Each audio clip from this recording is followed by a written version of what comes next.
ರಾಘವೇಂದ್ರ ಸ್ವಾಮಿಗಳ ಪವಾಡಗಳು. ಶ್ರೀ ರಾಘವೇಂದ್ರ ಸ್ವಾಮಿಗಳಲ್ಲಿ ಅನೇಕ ವಿದ್ಯಾರ್ಥಿಗಳು ವ್ಯಾಸಂಗ ಮಾಡುತ್ತಿದ್ದರು. ಅವರಲ್ಲೊಬ್ಬ ಬಡ ವಿದ್ಯಾರ್ಥಿ ತನ್ನ ವಿದ್ಯಾಭ್ಯಾಸ ಮುಗಿಸಿ ಹೊರಡುವಾಗ ರಾಯರಲ್ಲಿ ಬಂದು, ತನ್ನ ಬಡತನದ ಕಷ್ಟವನ್ನು ಅವರ ಬಳಿ ತೋಡಿಕೊಂಡು ತನ್ನನ್ನು ಅನುಗ್ರಹಿಸಬೇಕೆಂದು ಕೇಳಿಕೊಂಡನು.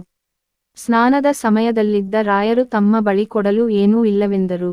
ಆಗ ತಾವು ಏನು ಕೊಟ್ಟರೂ ನನಗೆ ಮಹಾಪ್ರಸಾದವೆಂದು ಒಂದು ಹಿಡಿ ಮಂತ್ರಾಕ್ಷತೆಯನ್ನಾದರೂ ತಮ್ಮ ಕೈಯಿಂದ ದಯಪಾಲಿಸಬೇಕೆಂದು ಭಕ್ತಿಯಿಂದ ಬೇಡಿದನು. ಅದಕ್ಕವರು ಅವನಿಗೆ ಮಂತ್ರಾಕ್ಷತೆ ಕೊಟ್ಟರು. ಮಂತ್ರಾಕ್ಷತೆಯನ್ನೇ ವಿದ್ಯಾರ್ಥಿಯು ಮಹಾಪ್ರಸಾದವೆಂದು ಸ್ವೀಕರಿಸಿ ತನ್ನ ಊರಿನ ಕಡೆಗೆ ಹೊರಟನು. ದಾರಿಯಲ್ಲಿ ಕತ್ತಲಾಗಿದ್ದರಿಂದ ಒಂದು ಮನೆಯ ಜಗಲಿಯ ಮೇಲೆ ಮನೆಮಾಲೀಕರಲ್ಲಿ ಅಪ್ಪಣೆ ಪಡೆದು ಮಲಗಿದನು. ಆ ಸಮಯದಲ್ಲಿ ಮನೆಯ ಮಾಲೀಕನ ಹೆಂಡತಿ ಗರ್ಭಿಣಿಯಾಗಿದ್ದಳು.